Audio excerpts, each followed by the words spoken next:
Hello friends, permutation and combination में हमने last class में पढ़ा था फंडामेंटल प्रिंसिपल ऑफ काउंटिंग। इसमें हमने रूल्स ऑफ और एंड रूल्स ऑफ एंड पढ़ा था। ठीक है, रूल्स ऑफ और का मतलब एडिशन और एंड का मतलब मल्टीप्लिकेशन हमने पढ़ा था। चलिए, इसमें 5 क्वेश्चंस मैं लेके आया हूँ, इसको सॉल्व कर लेते हैं। Question number 1, there are 3 candidates for a classical, 5 for a mathematical and 4 for a natural science scholarship. ठीक है।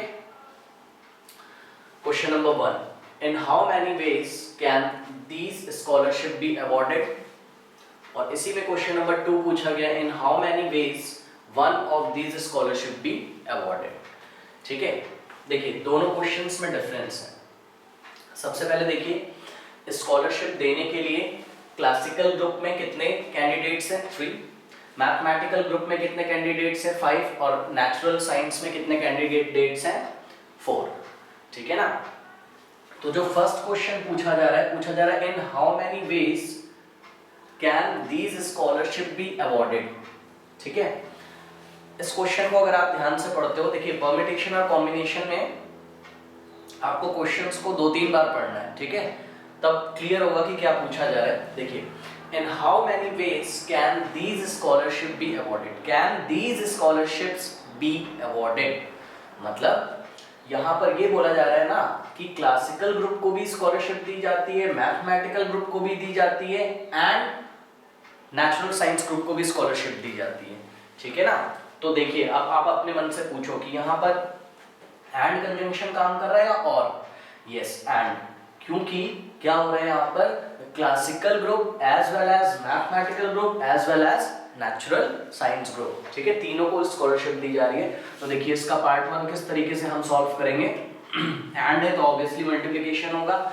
ठीक है, देखिए क्लासिकल ग्रुप के जो कैंडिडेट्स हैं ना 3, उनको स्कॉलरशिप देने के कितने तरीके। सपोज क्लासिकल ग्रुप में 3 बंदे, C1, C2, C3। Mathematical group में 1, 2, M2, M3, M4, M5, 5 बंदे, 5 कैंडिडेट्स हैं। और नेचुरल साइंस ग्रुप के लिए, नेचुरल साइंस को मैं एस से दिखा रहा हूँ, S1, S2, S3, S4, 4 है। ठीक है ना। तो देखिए, जो पार्ट 1 है ना, उसमें क्लासिकल ग्रुप को भी दिया जाएगा एज वेल एज, मतलब एंड आ रहा है, एंड मैथमेटिकल ग्रुप को भी दिया जाएगा एज वेल एज, मतलब एंड लगेगा, साइंस ग्रुप को भी दिया जाएगा। ठीक है ना। अब देखिए, क्लासिकल ग्रुप में स्कॉलरशिप देने के कितने तरीके? यस, 3। कैसे भाई? या तो C1 को मिलेगी स्कॉलरशिप, या तो C2 को मिलेगी, या तो C3 को मिलेगी। तो there are 3 ways to award the scholarship in classical group. तो there are 3 ways. As well as mathematical group को भी मिलेगी। तो मैथमेटिकल ग्रुप में या तो M1 को मिलेगी, या तो M2 को मिलेगी, है ना। या तो सपोज थर्ड कैंडिडेट जो है M3 उसको मिलेगी, या तो फोर्थ कैंडिडेट को मिलेगी, या तो फिफ्थ कैंडिडेट को मिलेगी। ठीक है ना। तो मैथमेटिकल ग्रुप में स्कॉलरशिप अवॉर्ड करने के कितने तरीके हैं, कितने वेज है? 5 वेज है। ठीक है, तो मैथमेटिकल ग्रुप में 5 वेज है। देखिए एंड लगा है तो मैंने इनटू लगा दिया है ना, इसको भी देना है एज वेल एज इसको भी देना है, एज वेल एज इसको भी देना है। ठीक है, एंड इसी तरीके से साइंस ग्रुप में कितने कैंडिडेट हैं? 1, 2, 3, 4 कैंडिडेट हैं। ठीक है, अब इसको मल्टीप्लाई कर लेंगे, आंसर आ जाएगा and it will come 60। 3 5 15, total 60। ये फर्स्ट का आंसर है। तो इन 60 veg can these scholarship be awarded. ठीक है, पार्ट 2 देखिए इसका। पार्ट 2 में क्या बोला जा रहा है? क्वेश्चन पढ़िए ध्यान से। बोला जा रहा है, in how many ways one of these scholarship be awarded. In how many ways one of these scholarships be awarded? One of these, ध्यान दीजिए शब्दों पे। one of these मतलब यहां पर या तो क्लासिकल ग्रुप को मिलेगी स्कॉलरशिप, या तो मैथमेटिकल ग्रुप को मिलेगी स्कॉलरशिप, या तो नेचुरल साइंस को मिलेगी। वन ऑफ दीज बोला जा रहा है ना। तो एज वेल एज नहीं लग रहा है कि क्लासिकल को भी मिलेगी, एज वेल एज मैथमेटिकल को भी मिलेगी, एज वेल एज नेचुरल को भी मिलेगी, नो। ठीक है, किसी एक ग्रुप में देनी है स्कॉलरशिप, तो यहाँ पर और लगा है। अब देखिए कहाँ से पहचाना मैंने, वन ऑफ दीज से। ठीक है, तो आपको क्वेश्चन ध्यान से 2-3 बार पढ़ना है। अब बताइए मुझे, क्लासिकल ग्रुप में स्कॉलरशिप देने के कितने तरीके? Yes 3, because there are 3 candidates ना, या तो इसको मिलेगी, या तो इसको मिलेगी, या तो इसको मिलेगी।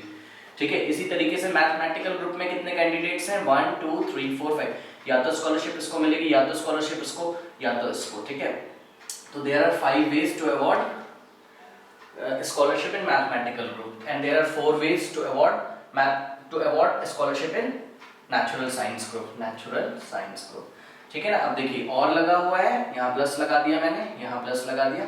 ठीक है, तो इस तरीके से there are 5 + 3 8, 8 + 4 12। ठीक है, तो there are 12 ways to award the scholarship।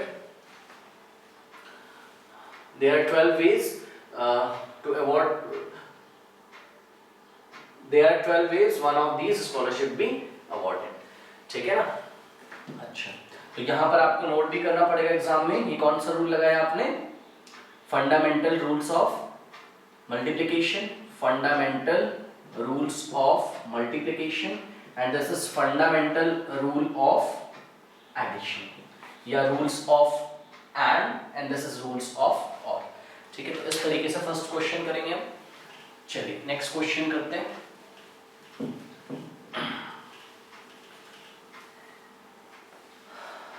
देखिए क्वेश्चन नंबर 2, आपको सिचुएशन ध्यान रखनी है। ठीक है, दिमाग में थोड़ा सा आपको सोचना है कि क्या बोला जा रहा है क्वेश्चन में। अ रूम हैज 6 डोर्स। ठीक है, तो एक रूम इमेजिन करिए जिसमें 6 दरवाजे हैं। ठीक है, in how many ways can a man enter the room through one door. ठीक है, तो पूछा जा रहा है कितने तरीकों से कोई आदमी एक उस कमरे में 6 दरवाजे हैं, एक दरवाजे में एंटर करता है, और ध्यान दीजिएगा जरा यहाँ पे एंड लगा हुआ है, and come out through a different door. ठीक है, तो किसी एक दरवाजे से एंटर करता है। ठीक है, अब मैं आपसे ये पूछ रहा हूं कि भाई बताइए क्या जॉब कंप्लीट हुई है? अभी नहीं हुई है। पूरी जॉब क्या है? एक दरवाजे से एंटर करना एंड किसी दूसरे, जरा ध्यान दीजिएगा, किसी दूसरे दरवाजे से निकलेगा वो, जिससे एंटर किया उससे नहीं निकलना है। ये देखिए बोला जा रहा है यहाँ पे, in how many ways can a man enter the room through one door and come out through a different door. देखिए कंडीशन लगा दी है। ठीक है, तो आपको एक और चीज मैं यहाँ पे नोट कर देता हूँ, आपको ध्यान रखना है कहीं क्वेश्चन में कोई कंडीशन तो नहीं लगी है। तो यहाँ पर हमारी कंडीशन क्या है? डिफरेंट डोर से बाहर आना। ठीक है, जाने के लिए कोई कंडीशन नहीं है, बट वापस आने के लिए डिफरेंट डोर से वापस आना है, उस डोर से वापस नहीं आना है जिस डोर से उसने एंटर किया है। ठीक है, तो पूरी जॉब कब कंप्लीट होगी? जब वो एक डोर से अंदर जाएगा और बचे हुए 5 डोर्स में से किसी एक डोर से बाहर आएगा। ठीक है, तो suppose there are 6 doors, D1, D2, D3, ठीक है, D4, D5 एंड D6। ठीक है ना। तो कितने तरीके से पर्सन एंटर कर सकता है रूम में? तो देयर आर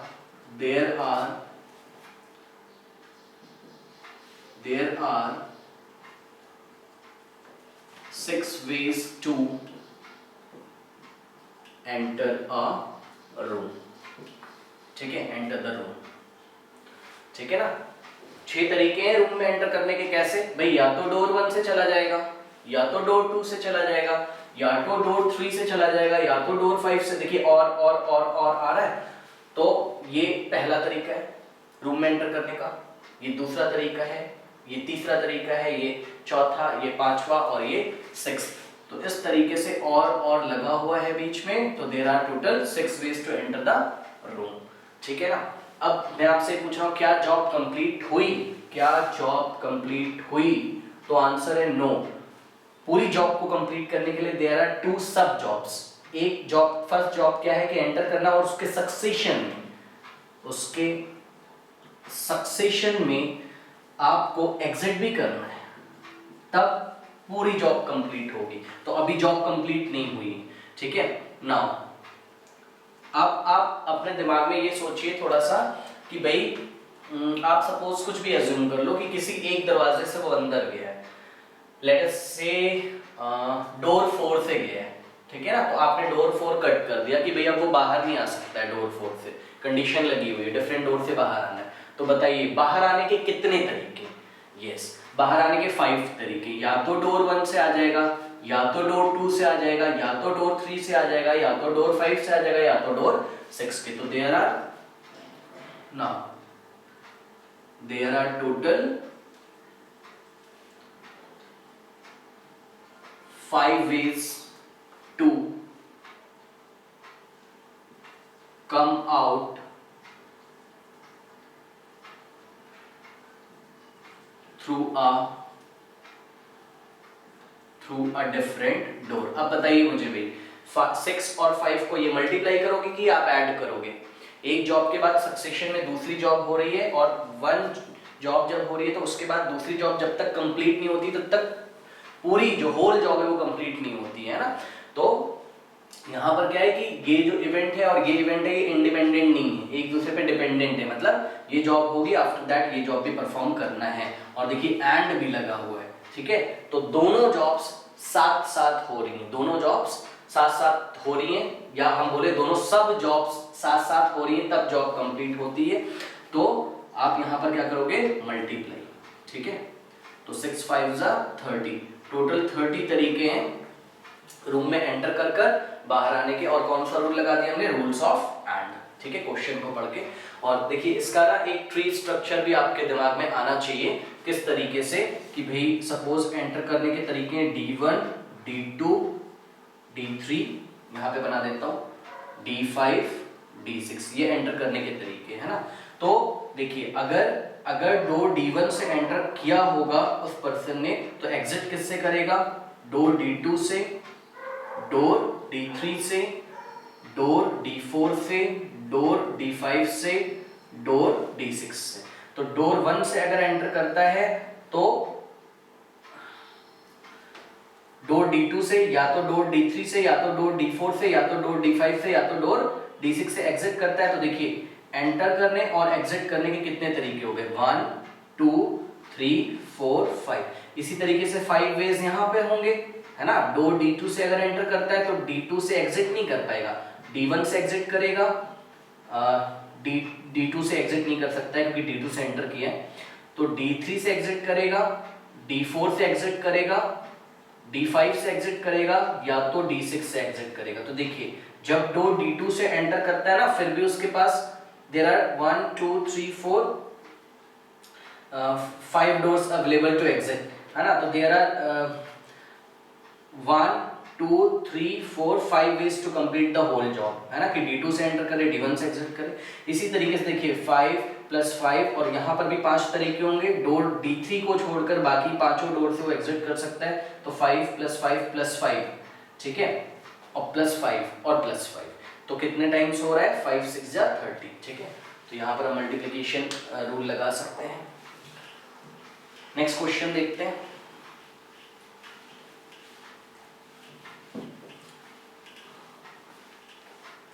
क्वेश्चन देखिए, question number 3, a flag of a newly formed forum is in the form this, blocks बने हुए हैं, this of 3 blocks each to be coloured differently, ठीक है। अब देखिए 3 ब्लॉक्स हैं आपके यहाँ पर आपके पास, ठीक है ना। और इन ब्लॉक्स में आपको ना सपोज फ्लैग लगाने हैं, ठीक है, फ्लैग लगाने हैं। और कंडीशन क्या है? ध्यान से देखिएगा, each to be coloured differently. तो यहाँ पर कंडीशन क्या है कि कलर डिफरेंट होने चाहिए, है ना। मतलब अगर इसमें ग्रीन फ्लैग आपने लगा दिया है तो इसमें आप ग्रीन नहीं लगा सकते हो, ना तो इसमें लगा सकते हो और ना तो इसमें लगा सकते हो। कलर का रिपीटेशन अलाउड नहीं है, कंडीशन आपको पढ़नी पड़ेगी। Each to be coloured differently, मतलब अगर ये ग्रीन हो रहा है तो ये रेड होना चाहिए और ये ऑरेंज होना चाहिए, कुछ ऐसा। ये रेड हो गया है, ये रेड नहीं होना चाहिए, ठीक है ना। तो आपको टोटल 3 फ्लैग्स लगाने हैं। आगे क्वेश्चन को पढ़ते हैं। कंडीशन हमको पकड़ में आ गई कि कलर्स का रिपीटेशन अलाउ नहीं है, ध्यान दीजिएगा। बोला जा रहा है if there are 6 different colours, ठीक है। तो ये भी क्वेश्चन में उनको देना पड़ेगा मुझे नहीं तो फिर देखिए हमको ये नहीं पता चलेगा ना कि कितने कलर्स अवेलेबल है, कि भाई आपको कुछ तो यहाँ पे कलर्स दिए होंगे ना जिनमें से आप चूज करोगे यहाँ पर। तो अपने मन से हमको कलर का सेट नहीं लेना है कि कलर 12 है या 10 है, क्वेश्चन में दिया होगा, देखिए दिया जा रहा है if there are 6 colours, 6 different colour. तो टोटल कलर्स कितने हैं आपके पास? 6 डिफरेंट कलर्स हैं, ठीक है ना। आप देखिए अपना खुद आप समझने के लिए 6 कलर्स कोई भी बना लो आप, 1 2 3 4 5 6, ठीक है। रेड है, ग्रीन है, वॉयलेट है, ठीक है, इंडिगो है सपोज, ऑरेंज है, येलो है, ऐसा आपने सपोज बना लिया, ठीक है ना। अब इन 6 कलर में से ही आपको चूज करना है। तो if there are 6 colours on the whole to choose from, how many such designs are possible, ठीक है, कितनी डिजाइन्स पॉसिबल है। तो देखिए जरा यहाँ पर मैं आपसे पूछता हूँ कि फर्स्ट प्लेस जो है, यहाँ पर जो आपको फ्लैग लगाना है, यहाँ पर मैंने आपसे पूछा कि भाई आप बताइए आप कितने तरीके के फ्लैग लगा सकते हो। तो आप बोलोगे देखो भाई, या तो मैं रेड कलर का फ्लैग लगाऊंगा, या तो मैं ग्रीन कलर का फ्लैग लगाऊंगा, या तो मैं वायलेट, या तो मैं इंडिगो, या तो मैं ऑरेंज, या तो मैं येलो, ठीक है ना। तो यहाँ पर फ्लैग लगाने के कितने तरीके हैं? तो आंसर है यहाँ पर फ्लैग लगाने के टोटल देयर आर 6 वेज, ठीक है। तो आप कितने तरीकों से यहाँ पे फ्लैग लगा सकते हो? देयर आर टोटल 6 वेज, ठीक है ना। अच्छा देखिए अब आपने यहाँ पर फ्लैग लगा दिया, एक कौन से कलर का लगाया है, आपको कुछ भी अज्यूम कर लो। ये देखिए एक फ्लैग यहाँ पर हमने लगा दिया है, और उस फ्लैग को लगाने के 6 तरीके हैं, या तो ये, या तो ये, या तो ये, या तो ये। देखिए और लग रहा है, और तो सबको ऐड कर देंगे, 1 2 3 4 5 6, ठीक है। अब मैंने आपसे पूछा, बहुत इंपॉर्टेंट क्वेश्चन, मैंने आपसे पूछा कि भाई क्या जॉब कंप्लीट हो गई? तो आप बोलोगे नो, अभी तो केवल एक सब जॉब कंप्लीट हुई है ना। There are 3 jobs in succession ना, कि भाई यहाँ पर भी फ्लैग लगाना है, यहाँ पर भी लगाना है, और यहाँ पर भी लगाना है। तो यहाँ पर फर्स्ट पोजीशन पे as well as second position पे as well as third position पे, तो तीनों सब जॉब्स के बीच में कंजंक्शन क्या आ रहा है? तो आंसर है कंजंक्शन आ रहा है एंड, है ना। बिकॉज होल जॉब तभी कंप्लीट होगी जब आप यहाँ पर भी फ्लैग लगा दोगे, यहाँ पर भी, यहाँ पर भी, ठीक है। अब फर्स्ट प्लेस को आपने 6 वेज में फिल किया है, तो बताइए मुझे कि सेकंड प्लेस पर आप कौन कौन से फ्लैग लगा सकते हो? यस 5 वेज होंगे। कैसे भाई? आप यहाँ पर ना एक फ्लैग फिक्स कर दो, सपोज आपने यहाँ ग्रीन कलर का लगा दिया, ठीक है। तो यहाँ सपोज ग्रीन कलर का चला गया है फ्लैग, तो अब यहाँ कितने फ्लैग्स लगाए जा सकते हैं? तो या तो रेड लगाएंगे, या तो वॉयलेट लगाएंगे, या तो इंडिगो लगाएंगे, या तो ऑरेंज लगाएंगे, या तो येलो लगाएंगे। तो there are 5 ways to fill the, there are 5 ways to fill the second position. Now अब देखिए सेकेंड पोजीशन में फिर से आप एक कोई फ्लैग इसी तरीके से लगा लो, कोई भी सोच लो आप, सपोज आपने येलो लगा दिया, ठीक है ना। और देखिए रिपीटेशन इज नॉट अलाउड, एक बार येलो आ गया है तो सेकंड टाइम येलो, मतलब नेक्स्ट टाइम येलो नहीं आ सकता है, ठीक है। तो सपोज आपने यहाँ पर येलो फ्लैग लगा दिया है। अब मैं आपसे पूछ रहा हूँ कि क्या जॉब कंप्लीट हुई? तो आप बोलोगे नहीं, अभी तो ये तो 2 सब जॉब्स कंप्लीट हुई हैं, अभी होल जॉब कंप्लीट नहीं हुई है, अभी थर्ड पोजीशन बचा हुआ है। तो अब बताइए थर्ड पोजीशन पर फ्लैग लगाने के कितने तरीके हैं? यस, या तो रेड आएगा, या तो वायलेट आएगा, या तो इंडिगो आएगा, या तो ऑरेंज आएगा। तो there are total 4 ways to fill the third block. Now अब देखिए कंजंक्शन क्या आ रहा है? एंड आ रहा है, तो इन तीनों नंबर्स को मैं ऐड करूंगा या मल्टीप्लाई? यस, मल्टीप्लाई करूंगा। तो there are total 6 × 5 × 4 ways to fill these 3 blocks.